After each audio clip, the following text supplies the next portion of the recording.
किसी गांव में दो मित्र रहते थे।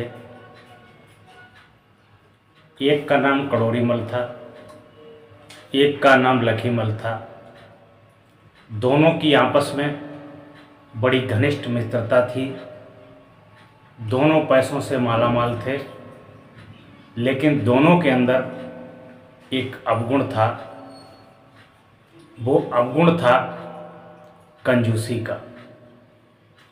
मनुष्य जीवन में जितना परिश्रम करो, जितना धन कमाओ, जितनी ऊंचाइयों को छुओ, जितना विकास करो, जितना रुपया पैसा कमाओ, यदि आपके कमाए हुए धन से, आपके सेवा कार्यों से, आपके परोपकार से किसी अन्य व्यक्ति को लाभ नहीं होता है, तो आप मनुष्य की श्रेणी में होते हुए भी जानवर जैसा आचरण करते हैं।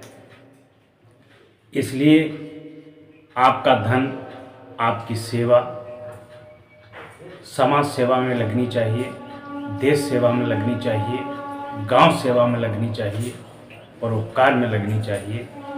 तब जाके आपका जीवन धन्य बनता है। दोनों मित्र की मित्रता आपस में बहुत ही घनिष्ठ थी।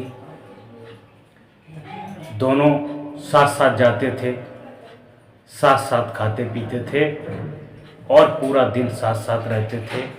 दोनों विशेष मित्र थे, घनिष्ठ मित्रता का संबंध था। दोनों एक दूसरे के बिना देखे उन्हें रहा नहीं जाता था।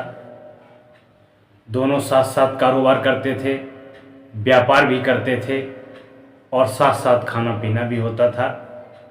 दोनों मित्रों की एक दिन जिज्ञासा जागृत हुई कि दोस्त जीवन में बहुत कंजूसी कर लिया, बहुत धन कमा लिया, लेकिन पूरे जीवन भर पशुओं की तरह भूसा ही खाते रहे। चलो कुछ अच्छा खाते हैं। दोनों मित्र सलाह करके किसी प्रसिद्ध हलवाई की दुकान पर जाते हैं और कहते हैं कि मुझे सबसे मूल्यवान वस्तु, सबसे स्वादिष्ट पदार्थ खिलाइए। हलवाई रसमलाई निकाल के देता है और कहता है कि आप इसको खाइए, हमारी दुकान पर सबसे मूल्यवान पदार्थ खाने योग्य ही है। दोनों कंजूस पूछते हैं कि इसका रेट क्या है, वह रेट बताता है। फिर दोनों पूछते हैं कि इसका स्वाद कैसा है। हलवाई बताता है कि स्वाद ऐसे है जैसे मक्खन। दोनों कंजूस आपस में सलाह करते हैं कि इसका स्वाद मक्खन के जैसा है, तो क्यों ना हम मक्खन खा लें। दोनों वहाँ से चल देते हैं। कहते हैं कि मित्र मैं दोबारा आऊँगा, अभी मेरे पास पैसे नहीं हैं। इस तरह का बहाना करके चल देते हैं और आगे चल कर के किसी मक्खन की दुकान पर जाते हैं और कहते हैं कि 100-100 ग्राम मुझे मक्खन दे दो। 100-100 ग्राम मक्खन दिया जाता है। खाने से पहले वो पूछता है कि इस मक्खन की ताजगी, मक्खन का स्वाद कैसा है। हलवाई बताता है कि मक्खन का स्वाद एकदम गंगा जल के जैसा है, गंगा जल के जैसा पवित्र है, गंगा जल के जैसा शीतल है, गंगा जल के जैसा शुद्ध है, इसका स्वाद ऐसा है।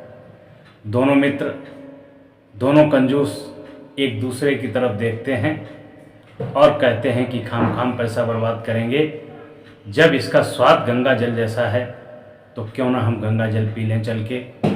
दोनों मित्र वहाँ भी बहाना करके निकल लेते हैं और गंगा के किनारे जाकर के एक पीपल का पेड़ तो पत्ता तोड़ करके गंगा जल को श्रवण करते हैं और अपने में आनंदित होते हैं। कहते हैं दुनिया का सबसे प्रिय पदार्थ, सबसे उत्तम पदार्थ यही है। ये कंजूसों के काम होते हैं कि जीवन में चाहे जितना कमा लें, कंजूसों का काम यही होता है कि जीवन भर जोड़ जोड़ के मर जाते हैं और उनके कमाए हुए धन से डॉक्टर मौज करते हैं, बेटी दामाद मौज करते हैं और फालतू के लोग मौज करते हैं। लेकिन वे पूरे जीवन भर भूसा जैसा भोजन खाते हैं। ना तो कुछ अच्छा खा पाते हैं, ना अच्छा पहन पाते हैं। पूरी जिंदगी परिश्रम करके, कंजूसी कर करके, जोड़ जोड़ करके मर जाते हैं। ऐसा मनुष्य जीवन भी बेकार है।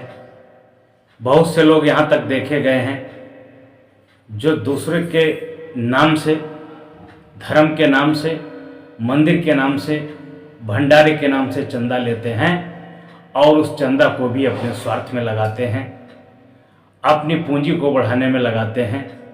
ऐसे कंजूस, नालायक और बेईमानों का हाल कितना बुरा होगा इसको आप जान सकते हो। इससे बहुत बड़ा पाप लगता है। किसी के नाम से लिया गया धन, मंदिर के नाम से लिया गया धन, भंडारे के नाम से लिया गया धन, सेवा परोपकार से लिया गया धन यदि व्यक्ति अपने खर्चे में लगाता है, अपने स्वार्थ में लगाता है, अपने कंजूसी करके धन जोड़ने का काम करता है, इससे 100 गायों को मारने के बराबर पाप लगता है। इसलिए मनुष्य जीवन मिला है,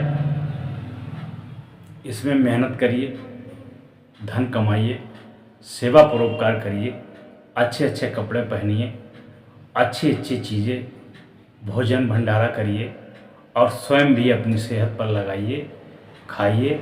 जानवरों जैसा जीवन मत करिए। कंजूसी भी अपने आप में एक बहुत बड़ा अवगुण है।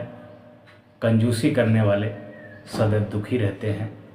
उन्हें कभी सुख की अनुभूति नहीं होती है क्योंकि उनके हाथों से सेवा कार्य संपन्न नहीं होते हैं, जिसलिए वे सदैव दुखी रहते हैं।